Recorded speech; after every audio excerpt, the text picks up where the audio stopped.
Good morning, good morning, good morning. This is Leah from Blue Whale Arts under the arbor this morning in Epping, New Hampshire. And I am here to answer some of the questions that folks have been asking me. One of the the two most popular questions for growing gourds is, how do you fertilize and how do you water? What are you doing for your gourd fertilizer and for your watering? Now, one would think that would be a very easy, simple question and we would all do the same. However, that is not the case. So again, what I am doing for my property and my soil can be very different than what your property and your soil needs or how you're growing your gourds. So one of the things is just to understand your soil. So the first thing is you should have your soil tested. I am going to be submitting my soil again this fall. It's been some time since I've done it, and so I am going to get some soil samples into the cooperative extension in my area to do some soil sampling so that I can really hone in what my soil needs. And so that's the first thing, is get your soil tested. Know what it needs before you go and do it, because sometimes too much of a good thing is not a good thing. However, I do know some basics. Again, my gardening experience, I am not a master gardener. I have not had any gardening classes. My experience comes from my jaju, which is grandpa in Polish, and my mom and their growing experiences. And so that's how I go by my gourds. And then, of course, you read on the internet and you learn more. So some of the basics. When it comes to home fertilizers, not all fertilizers are made equal. And so when you look at a fertilizer, you will see that there are different, there are three numbers on your fertilizers. And those three numbers stand for nitrogen, potash, and phosphate or potassium. And so those three numbers each do a different job when you're fertilizing. So, for example, you often see when you go into your grain. Now, I'm going to turn the camera the other way, because what I've learned is when I have my phone camera faced one way, all the writing is in reverse. So let me just switch this over. And so here's one, but this is not the one I use in my gourd garden because I don't have any of that left. But you will see that there is a 10-10-10 on there. And so there's a total nitrogen of 10%, a total phosphate available of 10%, and then soluble potash of 10%. So that's one example. Another example you'll sometimes see is the Alaskan fish fertilizer. And these are just examples because there are hundreds of fertilizers on the market, and what's available in your area is not. So you will see this Alaskan fertilizer says 5-1-1. So that means that there's 5% of nitrogen, 1% of potash, and 1% of phosphate. However, for gourds, I do not use this on my gourds. I use it for another crop that I'm growing in my garden. So when we're looking at the three numbers, and we're going to go to this little handout here. Now, this I found to be a very good website. It's the northcarolinaag.gov, and I'll post that in the comment section when we're finished. But it had some really good information. So what we do know that gourds like is you can do for gourds a 10-20-20 or a 20-20-20 fertilizer. What gourds like, I'm going to turn this back around. Hi, I'm back. What gourds like are the 20-20 last two numbers for sure. They love their potassium. Now, what does each one of these different things do? Well, the first number, the nitrogen, that gives your gourds good, lush leaves. It helps with the growing of the leaves. It helps with the giving you good greenery. However, it is not the part that produces the fruit and gives you the good fruit. The second number, the potash, that is the one that helps with your fruit growth, and that is the one that helps with your flower growth. So that's why that number is important. And then the potassium gives you a good overall root growth.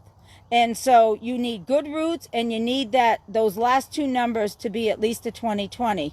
Now, I go to my local granary. That's what we have here.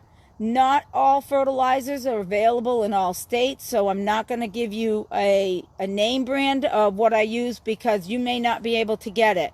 It's the numbers that are on the fertilizer bag that's going to be key. But don't go and add those things until you know what your soil needs, because it may need other things on top of just this basic fertilizer. It may need more lime. It may need other things that you're not aware of. So that's why the testing is important and not knowing. Now, I have another example of, you'll see organics things. And as long as you can create your, oops, you can't see that really, because let me turn it around. And again, I use this for another crop I'm growing. And it's 100% blood meal, which is great. It's organic, which is great. However, it's pure nitrogen. That is the only thing in this. So for gourds, I'm going to just go back. For gourds, I would not use it. And for the reason being of the fact it's all pure nitrogen, what it's going to give me is beautiful leaf growth, but it's not going to promote fruit growth and flower growth. So for that aspect of it, hi Amy, how are you? That's important to know when you're growing gourds. So the key things that you're looking for fertilizer is a good 10-20-20 or 20-20-20 fertilizer. Your cooperative extension can help you. Your granary, if you have a granary, I don't know what they're called in other parts of the country, but that's where I go, is we call them granaries here, where they sell the grain and feed for the farms. And so that's where we get our fertilizer as well. So I hope that answers some of the fertilizing question. And again, all fertilizers are not made equal. Some fertilizers you just put at the beginning of the season. Some fertilizers you put in weekly. Some fertilizers it's bi-weekly. And then you have to look at how much it's asking you to put in of each one, because sometimes too much will burn your roots and your plants. Not enough won't give it what it is. So some of it is homework on your part, that you have to see what your region and what your area needs for fertilizer.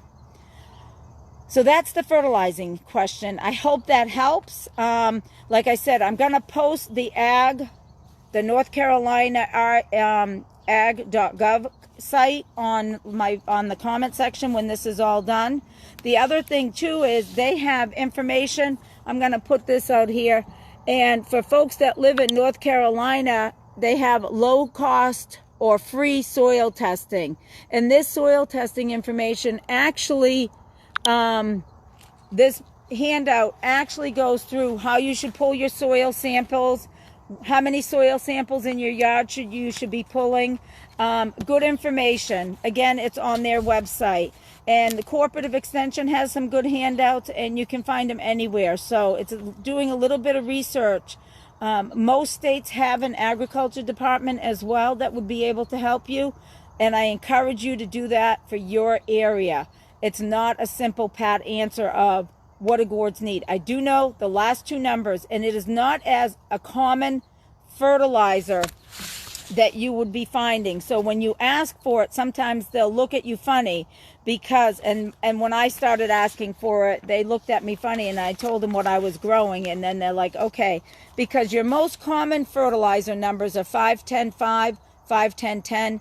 The 10-10-10 is a general vegetable garden, flower bed garden type fertilizer. There's an 8-20, 8-0-24 and a 6-6-18 are some of your more common ones, but you really want to find the one that is either 20-20-20 or 10-20-20 is what gourds like.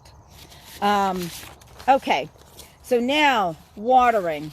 You know, I struggle with watering myself. Too much, you get a problem. Not enough, one part of the garden's doing thriving, the other part is like what's going on. And I have that actually going on now, and I'm going to show you, and I think I have a theory. But this year I decided to try something different, and I kind of messed myself up. And the reason why is that when I started setting, I redid some of my garden this spring, and I saw on one of the TV shows that is off grid that if you use straw in the soil, it helps with keeping moisture in. Well, that's great. So I dug out every hole that I have in my plastic. I pulled all the dirt out. I put a layer of straw down the bottom. I put all the dirt back in. I put my plants in. And I watered and watered and watered because it looked like they were very dry. Well, I had, and I never really used it, but this year I've become much better at doing it, is a water moisture meter to tell you how much moisture is in your soil. And what I was doing was I was way over watering, so my plants really struggled at the beginning. And then I said, oh my goodness, back off on the watering. And what I'm thinking is what's happened is because when I took out that dirt out of my soil, I have a lot of clay. I put in a better quality dirt, but I put that straw underneath. Now I had that, some of that quality dirt was already in the hole from last year. However, I think what was happening is the straw, because we had a very wet spring, was drawing the moisture into the hole and up into for the gourd plant. So I was watering from below, and the straw was pulling moisture up from the clay because we have a lot of clay here. And that was creating way too much water. So using the moisture meter had really helped me identify going, okay, what's going on was I was giving too much water. I stopped the watering, and then my plants started to thrive. The yellowing started to stop, and things got a little bit better. Now with the drought, we've been having a drought, and we've been having extreme heat. And so I've been struggling. Number one is I talked about my soaker hose system. And what I'm finding is that one hole will be super dry, one hole will be super wet. So it's giving me a very uneven, inconsistent watering system, which I'm really not happy with. And so it's something that I'm working on. And what can I do to help the ones that are being really super dry? The other is, and I'll take a walk over to my garden so everyone can see, and then I'll show you how the moisture meter does work.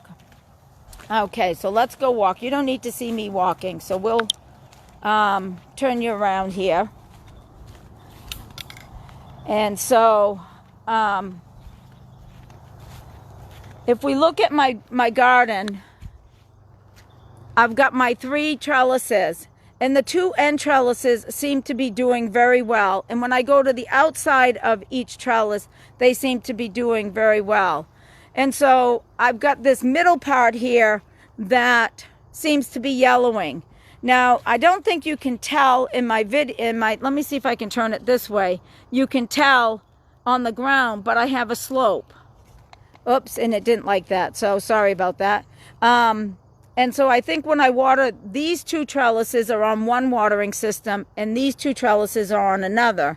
And my theory is when I water these 2, I have runoff going down to this middle one, and then I turn the water on. So this middle trellis is getting way too much water, and the ones on the inside are getting too much water and not enough sun.